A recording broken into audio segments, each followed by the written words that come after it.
Bonjour à tous et bienvenue dans cette vidéo book haul.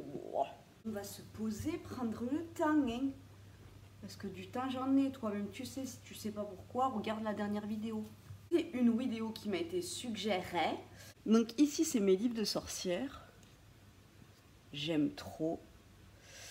Ici c'est les 10 petits nègres, j'ai adoré, donc Agatha Christie, un de mes premiers romans un peu... thriller, suspense, celui-là j'avais flippé un peu, je l'avais lu, je devais être en 5e, ouais en 5e je crois, j'avais eu un peu peur, mais j'ai adoré, l'histoire elle est géniale. Je te tourne, ce sera plus simple pour moi, donc celui-ci je t'expliquerai, donc ça c'est des petits romans que je prends pour mon fils, le journal d'Anne Frank, un classique, Sœur Emmanuelle qui me protège dans cette bibliothèque avec des livres ma foi. Par exemple celui-ci, dont je vais te parler tout à l'heure. Maxime Chatham, ceux-là je les ai vus à bric-à-brac, ils étaient à 50 centimes, je les ai pris mais je les ai pas lus encore. Le Signal, celui-là je l'ai acheté sur Vinted, j'avais envie de le lire, c'est quand j'étais dans ma période Maxime Chatham, mais je vais le lire.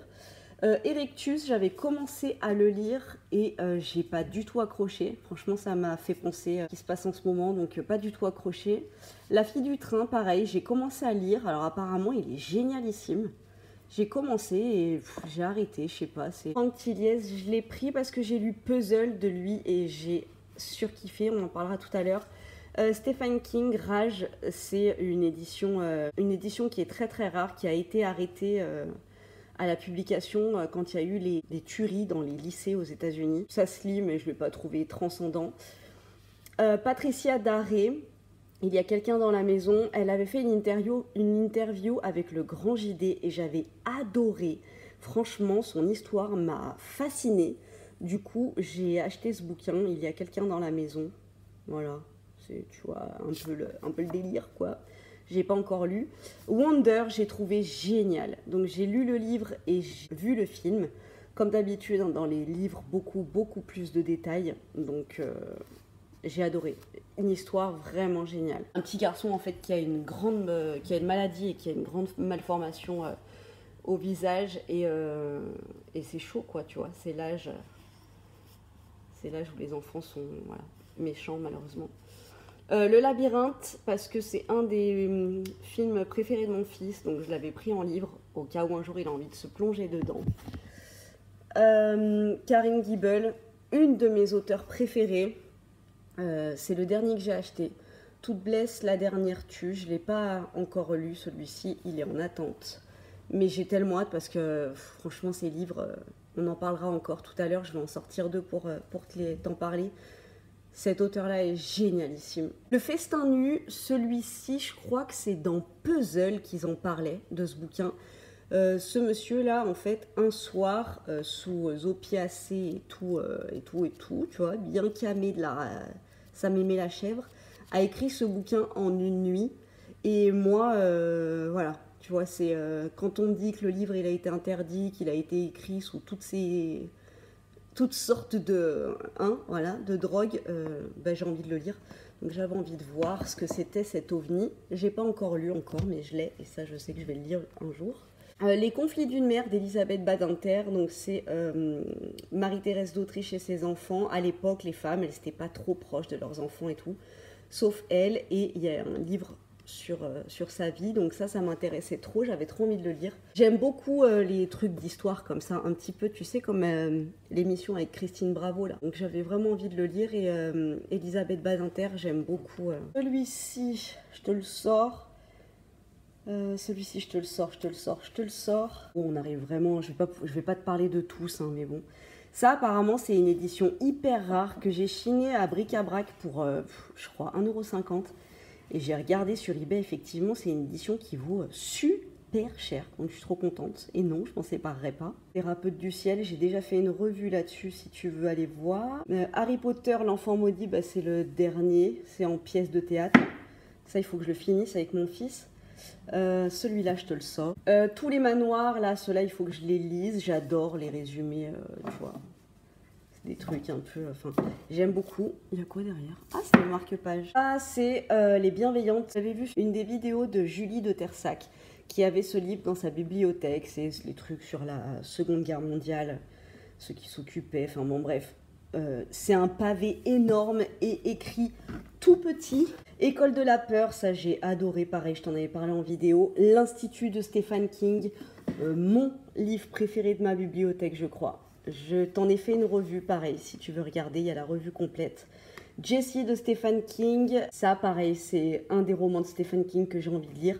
Apparemment, il est super flippant. Dr. Sleep, c'est la suite de Shining. C'est l'histoire du petit, enfin de l'enfant, quand il est adulte, de Shining. Le Talisman de Stephen King, apparemment, celui-là aussi, il fait bien flipper. Conjuration primitive, celui-là, je le sors. Les théories de Gaïa, c'est un autre livre de Chatham que j'avais envie de lire aussi. Je crois que le prochain de Chatham que je lis, ce sera soit la théorie Gaïa, qui apparemment est bien horrible, soit ce sera le Signal. Allez, je t'en ai sorti pas mal et autant te dire que ceux-là, ils sont à pas piquer des hannetons. Maxime Chatham, la conjugation, ouais, ok. La conjuration primitive. J'ai dû sauter certaines scènes parce que vraiment, c'était digne de... Ça m'a fait penser un peu à la hardeur de Orange Mécanique. Tu vois, il y avait des scènes où c'était vraiment... Enfin, ce mec, vraiment, s'il n'avait pas pu être écrivain, j'aurais vraiment pas voulu le croiser dans la rue. Ce gars, enfin, je veux dire, il fait des romans, enfin, vraiment très, très... Tu vois, tu sens que ça sort du fond du cœur, vraiment. J'aurais pas épousé cet homme, tu vois, par exemple. Ses bouquins sont bien écrits, franchement, c'est... T'as vraiment l'impression que ouais, ça s'est vraiment passé et que oh my god, tu lis ça. Franchement, il y a 2-3 bouquins, dont celui-ci. Je me suis dit, franchement, vas-y, finis-le. C'est pas un truc que tu lis, vas-y, tu mets un mois pour lire. Non, non, non. Moi, ceux-là, les 2-3 dont je vais te parler là, je les ai lus en 2 jours. Et ça y est, tu vois, ils étaient fermés et je ne voulais plus du tout en entendre parler. Franchement, il est génial.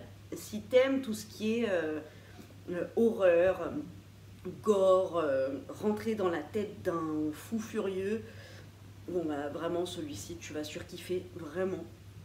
Mais il faut pas se taper, tu vois, c'est pour ça que j'ai mis Sœur Emmanuelle dans mes livres, parce que tu vois, il faut bénir un peu tout ça, parce que là-dedans,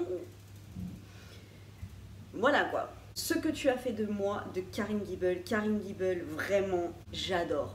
Elle écrit super bien, hein, ses histoires, elles sont génialissimes. Tu lis, et à la fin, tu te dis, mais je sais pas, c'est trop... Moi, dans toutes ces histoires, où en fait, au début, tu vois, il y a un méchant, il y a un fou dans l'histoire, en fait. Il y a un gars, il lui manque une case. Mais tu te dis... Est-ce que ce serait possible que je sois attirée par ce genre de personne? Tu lui trouves des excuses, Ces personnages, ils sont hyper complexes, ils sont hyper bien décrits, ils sont hyper... Je sais pas, ouais, ils sont complexes en fait. T'as pas le mauvais et le gentil. Chaque personne est complexe et extrême extrême dans l'amour, dans la haine, dans la fureur, dans... Franchement, chaque roman de Karin Gibel pour l'instant que j'ai lu, je remercie Patricia Latsem de Maria Carré qui m'a parlé de cet auteur parce que vraiment j'adore. Donc ce que tu as fait de moi, j'ai vraiment surkiffé, adoré. C'est des bouquins que j'ai dévorés. Ils sont gros, mais tu vois, c'est écrit gros quand même dedans. Enfin, voilà. Tu t'ennuies pas une seule seconde. Donc là, c'est l'histoire, en fait, d'une femme qui rentre dans la police et ça part en cacahuète. Vraiment en cacahuète avec son supérieur.